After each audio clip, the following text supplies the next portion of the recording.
Good morning दोस्तों, मैं अखिलेश कुमार स्वागत करता हूं आपका अपने यूट्यूब चैनल एग्जाम पास में।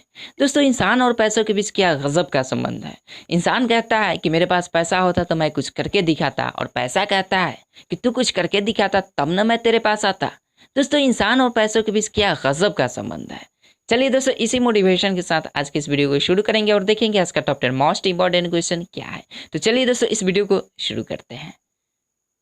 तो दोस्तों, कल मैंने आपसे क्वेश्चन किया था कि मालूम कीजिए कि प्रथम जैन संगीति कब हुई थी। प्रथम जैन संगीति कब हुई थी। आई होप कि आपने सर्च किया होगा, उससे जितनी भी जानकारी प्राप्त हो सकते होंगे आप जरूर प्राप्त करने की कोशिश किए होंगे। चलिए दोस्तों, इस क्वेश्चन का आंसर हम जान लेते हैं ऑप्शन के साथ। ऑप्शन नंबर ए है दोस्तों 322 ईसा पूर्व, ऑप्शन नंबर बी है 512 ईसा पूर्व, ऑप्शन नंबर सी है 512 ईस्वी और ऑप्शन नंबर डी है दोस्तों 322 ईसा पूर्व, सॉरी 322 ईस्वी। अब बताना है दोस्तों, इसमें 300 कुछ लोगों ने कमेंट किया है 300 ईस्वी और साथ ही लिखा है कि चंद्रगुप्त मौर्य के शासन काल में। लेकिन दोस्तों, आपसे मैं कहना चाहूँगा, जिन लोगों ने कमेंट किया है कि 300 ईस्वी, मैं उनसे कहना चाहूँगा कि दोस्तों चंद्रगुप्त मौर्य का शासनकाल 345 ईसा पूर्व के बाद से होता है। तो फिर ये 300 ईस्वी में कैसे प्रवेश कर जाता है। कहीं ना कहीं दोस्तों, आप जिस साइट से सर्च कर रहे हैं इस चीज़ को, जानकारी को, और कमेंट कर रहे हैं दोस्तों, आप ट्रस्टेड साइट का प्रयोग करें हमेशा। और बहुत सारे किताबों में आपको कन्फ्यूज़न भी आपको देखने को मिल सकता है। कहीं कहीं 300 ईसा पूर्व लिखा मिल सकता है, कहीं कहीं 312 ईसा पूर्व देखने को मिल सकता है, कहीं कहीं 312 ईस्वी देखने को मिल सकता है, कहीं कहीं 312 ईस्वी ईसा पूर्व देखने को मिल सकता है, कहीं कहीं 300 ईसा पूर्व मिल सकता है। ठीक है, तो दोस्तों ये बहुत ही कन्फ्यूज़न पैदा कर देता है। लेकिन आपको मैं एक चीज़ क्लियर कर दूँ कि ईसा पूर्व और ईस्वी में क्या अंतर है। ईसा पूर्व दोस्तों, आपने ईसा मसीह का नाम सुना होगा, आई होप आप जरूर सुने होंगे। ईसा मसीह के जन्म के ठीक पूर्व के जितने भी काल थे ना, वो सारे ईसा पूर्व कहलाए। ठीक है, आप ध्यान रखिएगा, कंफ्यूज मत होइएगा। कहीं कहीं आप किसी ने ईस्वी लिखा है, किसी ने ईसा पूर्व लिखा है, और दोस्तों आपको अलग अलग किताबों में भी अलग अलग चीज़ देखने को मिल सकते हैं। ठीक है, तो आपको मैं पहले क्लियर कर दूं कि ईसा पूर्व और ईस्वी में क्या अंतर है। तो जो दोस्तों ईसा मसीह जो है, यानी ईसाई धर्म के जो संस्थापक है ईसा मसीह के जन्म दिवस से पूर्व के काल और उसके बाद के काल को ये निर्धारित किया गया है ईसा पूर्व और ईस्वी में। तो ईसा मसीह के जन्म के ठीक पूर्व के जितने भी काल थे उनको कहा जाता है ईसा पूर्व, और ठीक ईसा मसीह के जन्म के बाद के जितने काल हुए उसको कहा जाता है दोस्तों ईस्वी। तो दोस्तों, ये जो घटना हुई ईसा मसीह के जन्म के पूर्व, और वैसे ईसा मसीह के जन्म कब हुआ था तो दोस्तों ये काल्पनिक है, ये निर्धारित नहीं है, लेकिन काल्पनिक ये मान लिया गया है कि लगभग इनका जन्म जो हुआ था वो 4 ईस्वी में हुआ था। इनका जन्म जो हुआ था 4 ईस्वी में हुआ था, और उसके पहले के जो काल थे वो सारे ईसा पूर्व कहलाए, और उसके बाद के जितने भी काल है वो सारे के सारे ईस्वी कहलाए। तो आई होप कि आप इस बात को समझ चुके होंगे। अब दोस्तों रह गई बात कि आप 300 ईसा पूर्व में या 300 ईस्वी में। तो देखिए, 300 ईसा पूर्व कहने का मतलब तात्पर्य ये हुआ, हालांकि तीसरी सदी तो सही है, ईसा पूर्व के तीसरी सदी इसका राइट आंसर होगा, लेकिन दोस्तों 300 ईसा पूर्व होगा या 312 ईसा पूर्व होगा, हालांकि ये तो सदी होगा ही, चूंकि दोस्तों 300 में प्रवेश कर दिया है तो 322 कहें या 300 सदी कहें, ये अनुमानता लगभग समान हो सकता है, ये इट में बी पॉसिबल दोस्तों। लेकिन रह गई बात कि अब आप ईसा पूर्व लिखते हैं और ईस्वी लिखते हैं, ये बहुत ही दूरी दर्शाता है। तो देखिए क्या होता है कि जब 300 ईसा पूर्व हम लिखते हैं ना, तो कहने का मतलब कि ईसा पूर्व यानी जो ईसा मसीह जो है उनके जन्म के 300 साल पहले, उसको कहेंगे हम 300 ईसा पूर्व। ईसा मसीह के जन्म के 300 साल पहले की घटना जो होगी वो ईसा पूर्व कहलाएगी, और ईसा मसीह के जन्म के 300 साल बाद की जो घटना कहलाएगी वो ईस्वी कहलाती है। ठीक है दोस्तों, तो आई होप कि ईसा पूर्व और ईस्वी में आपका कन्फ्यूज़न दूर हो गया होगा। और इस क्वेश्चन का आंसर जो होगा दोस्तों वो आपका हो जाएगा ऑप्शन नंबर ए 322 ईसा पूर्व, यानी जन्म के ठीक 322 वर्ष पहले ये घटना हुई थी। ठीक है, तो आई होप कि इस चीज़ को आप समझ गए होंगे। और दोस्तों रही बात कि चंद्रगुप्त मौर्य का शासनकाल कब से होता है, तो 345 ईसा पूर्व से होता है। ये 345 ईसा पूर्व की घटना है। तो कहीं ना कहीं 345 ईसा पूर्व की घटना के बारे में बात की जा रही है, तो ईसा पूर्व की में हम बात कर रहे हैं, तो फिर ईस्वी इसमें कहाँ से आ जाती है। तो कहीं ना कहीं दोस्तों आप इस क्वेश्चन का आंसर ईस्वी में नहीं ईसा पूर्व में होगा। ठीक है, तो इसका आंसर होगा दोस्तों 322 ईसा पूर्व। अगर 322 नहीं देता है, केवल शताब्दी को देता है, शताब्दी में अगर बात करें तो शताब्दी में तीसरी शताब्दी आ जाता है। ठीक है, चलिए, तो इस क्वेश्चन का आंसर जो होगा दोस्तों ऑप्शन नंबर ए होगा 322 ईसा पूर्व। आई होप कि आप इस चीज़ को समझ गए होंगे अच्छे ढंग से। चलिए, तो ये रहा दोस्तों कल का टॉप 10 मोस्ट इंपॉर्टेंट क्वेश्चन का अंतिम प्रश्न। और दोस्तों आज का पहला प्रश्न क्या है, इसको देख लेते हैं। आज का पहला प्रश्न है दोस्तों कि गुलाम वंश का संस्थापक कौन था। आज का पहला प्रश्न, गुलाम वंश का संस्थापक कौन था। ऑप्शन नंबर ए है दोस्तों Jalaluddin Khilji, option number B है Ghiyasuddin Balban, option number C है कुतुबुद्दीन ऐबक और ऑप्शन नंबर डी है कोई नहीं। तो आई होप कि इस क्वेश्चन का आंसर आप जानते होंगे, जानते हैं तो कमेंट बॉक्स में लिखने का पूरा प्रयास कीजिएगा। दोस्तों इसका राइट आंसर जो होगा ऑप्शन नंबर सी होगा, कुतुबुद्दीन ऐबक ये जो है गुलाम वंश के संस्थापक है। ठीक है, चलिए अगले क्वेश्चन की ओर बढ़ते हैं। अगला क्वेश्चन है दोस्तों, सूर्य से आने वाली पराबैंगनी किरणें अधिक मात्रा में पृथ्वी तक आकर किस बीमारी का कारण बनेगी।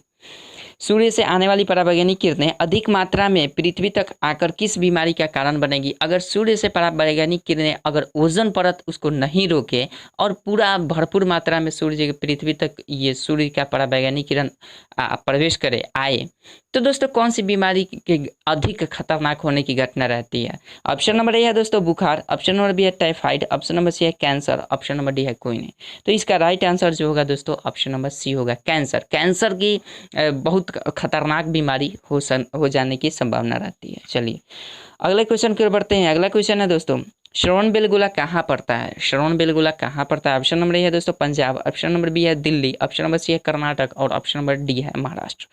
तो दोस्तों इसका राइट आंसर जो होगा ऑप्शन नंबर सी होगा, ये कर्नाटक में पड़ता है। ठीक है, चलिए अगले क्वेश्चन की ओर बढ़ते हैं। अगला क्वेश्चन है दोस्तों, योजना आयोग का अध्यक्ष कौन होता है। हालांकि योजना आयोग का नाम अब चेंज करके ये कर दिया, नीति आयोग कर दिया गया है, तो इसका प्रधान कौन होता है। तो दोस्तों इसका राइट पहले ऑप्शन देख लेते हैं। ऑप्शन क्या है, ऑप्शन नंबर ए है दोस्तों राष्ट्रपति, ऑप्शन नंबर बी है प्रधानमंत्री, ऑप्शन नंबर सी है मुख्य न्यायाधीश और ऑप्शन नंबर डी है कोई नहीं। इसमें बताना है कि योजना आयोग का अध्यक्ष कौन होता है, तो जिसका नाम अभी नीति आयोग कर दिया गया है। ठीक है, तो इसका प्रमुख जो होता है वो प्रधानमंत्री होता है। ठीक है, इसका प्रमुख जो होता है प्रधानमंत्री होता है। चलिए अगले क्वेश्चन की ओर बढ़ते हैं।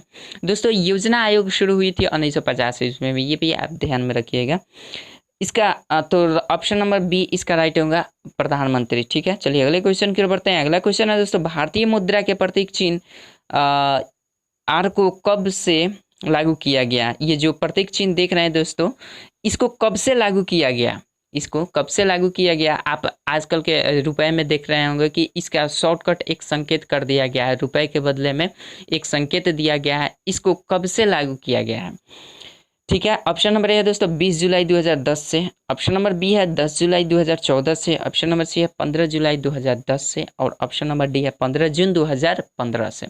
तो दोस्तों इसका राइट आंसर जो होगा 15 जुलाई 2010 से इसको लागू किया गया है। ठीक है, 15 जुलाई 2010 से इसको इस सिक्के का संकेत जो दिया है, रुपए का जो संकेत है भारतीय मुद्रा के, तो दोस्तों इसको 15 जुलाई 2010 से लागू किया गया है। ठीक है, चलिए अगले क्वेश्चन की ओर बढ़ते हैं। अगला क्वेश्चन है दोस्तों, गुरुत्वाकर्षण नियतांक जी का मात्रक है। गुरुत्वाकर्षण नियतांक जी का मात्रक, ऑप्शन नंबर ए है दोस्तों न्यूटन मीटर स्क्वायर पर kilogram square, option number B है newton metre, option number C है किलोग्राम मीटर स्क्वायर पर सेकंड, ऑप्शन नंबर डी है कोई नहीं। तो दोस्तों इसका राइट आंसर जो होगा ऑप्शन नंबर ए होगा, न्यूटन मीटर स्क्वायर पर किलोग्राम स्क्वायर इसका ऐसा ही मात्रक होता है। चलिए अगले क्वेश्चन की ओर बढ़ते हैं। अगला क्वेश्चन है दोस्तों, अगर नीला और पीला रंग को मिश्रित कर दिया जाए, अगर नीला और पीला रंग को मिश्रित कर दिया जाए तो इसका मिश्रण कौन सा बनेगा, कैसा बनेगा, तो रंग कैसा बनेगा। ठीक है, ऑप्शन नंबर ए है दोस्तों काला, ऑप्शन नंबर बी है सफेद, ऑप्शन नंबर सी है हरा, ऑप्शन नंबर डी है बैगनी। अगर नीला और पीला को एक में मिश्रित कर दिया जाए तो ये जो मिश्रण बनेगा किस रंग का हो जाएगा। तो दोस्तों इसका राइट आंसर जो होगा ऑप्शन नंबर बी हो जाएगा, सफेद हो जाता है। ठीक है, नीला और पीला को एक में मिक्स कर दिया जाता है तो वो सफेद हो जाता है। चलिए अगले क्वेश्चन की ओर बढ़ते हैं। अगला क्वेश्चन है दोस्तों, डीसी मोटर की खोज किसने किया था। डीसी मोटर की खोज किसने किया था, जिसमें माइनस प्लस रहता है, तो इसकी खोज किसने किया था? ऑप्शन नंबर ए है दोस्तों Nikola Tesla, option number B है Lewis Waterman, option number C है जेनोबे ग्रामे और ऑप्शन नंबर डी है एफ लेचेस्टर। बताना है दोस्तों इसमें डीसी मोटर की आविष्कार किसने किया था? दोस्तों इसका राइट आंसर जो होगा ऑप्शन नंबर सी होगा, जेनोबे ग्रामे ने किया था। ठीक है, चलिए अगले क्वेश्चन की ओर बढ़ते हैं दोस्तों। अगला क्वेश्चन है दोस्तों, टमाटर में क्रोमोसोम की संख्या होती है, टमाटर में क्रोमोसोम की संख्या होती है। ऑप्शन नंबर ए है दोस्तों 46, ऑप्शन नंबर बी है 20, ऑप्शन नंबर सी है 24 और ऑप्शन नंबर डी है 8। इसमें बताना है कि दोस्तों टमाटर में क्रोमोसोम की संख्या कितनी होती है। जिस प्रकार मानव में क्रोमोसोम की संख्या 46 होती है, उसी प्रकार टमाटर में क्रोमोसोम की संख्या कितनी होती है। दोस्तों इसका राइट आंसर जो होगा ऑप्शन नंबर सी होगा। ठीक है, अगर दोस्तों आपको याद है तो कमेंट बॉक्स में ज़रूर लिखने का प्रयास कीजिएगा, नहीं याद है तो दोस्तों याद कर लीजिएगा। और ये वीडियो किसी भी तरह आपको अच्छा लगे तो अपने दोस्तों में जरूर शेयर कीजिएगा। चैनल को सब्सक्राइब नहीं किया है तो दोस्तों चैनल को भी सब्सक्राइब कर लीजिएगा। सब्सक्राइब करने के बाद बेल आइकन जरूर प्रेस कीजिएगा। चलिए अगले क्वेश्चन की ओर बढ़ते हैं। अगला क्वेश्चन है दोस्तों, पुराणों की संख्या कितनी है? पुराणों की संख्या कितनी है? आई होप कि इस क्वेश्चन का आंसर आप श्योरली जानते होंगे। और तो ऑप्शन नंबर ए है दोस्तों 15, ऑप्शन नंबर बी है 16, ऑप्शन नंबर सी है 17 और ऑप्शन नंबर डी है 18। इसमें बताना है कि पुराणों की संख्या कितनी है। आई होप आप जरूर जानते होंगे। इसका राइट आंसर जो होगा ऑप्शन नंबर डी होगा, 18 है। पुराणों की संख्या कुल कितनी है? 18 है। ठीक है, तो दोस्तों ये रहा आज का top 10 most important question. I hope कि आपको इन सारे क्वेश्चन में से कुछ ना कुछ क्वेश्चन का आंसर जरूर याद होगा। तो दोस्तों ये रहा आज का टॉप 10 मोस्ट इंपॉर्टेंट क्वेश्चन। फिर मिलेंगे अगले वीडियो में टॉप 10 मोस्ट इंपॉर्टेंट क्वेश्चन के साथ। तब तक के लिए आपसे एक क्वेश्चन फिर पूछना चाहूँगा, आपको इसके बारे में ज़रूर सर्च करना है और कमेंट बॉक्स में ज़रूर लिखने का पूरा प्रयास कीजिएगा। और आपसे रिक्वेस्ट रहेगी कि दोस्तों इस वीडियो को आप डेली मॉर्निंग में उठकर 10 क्वेश्चन का आंसर आप ज़रूर डेली मॉर्निंग में उठकर देखने का पूरा प्रयास कीजिएगा।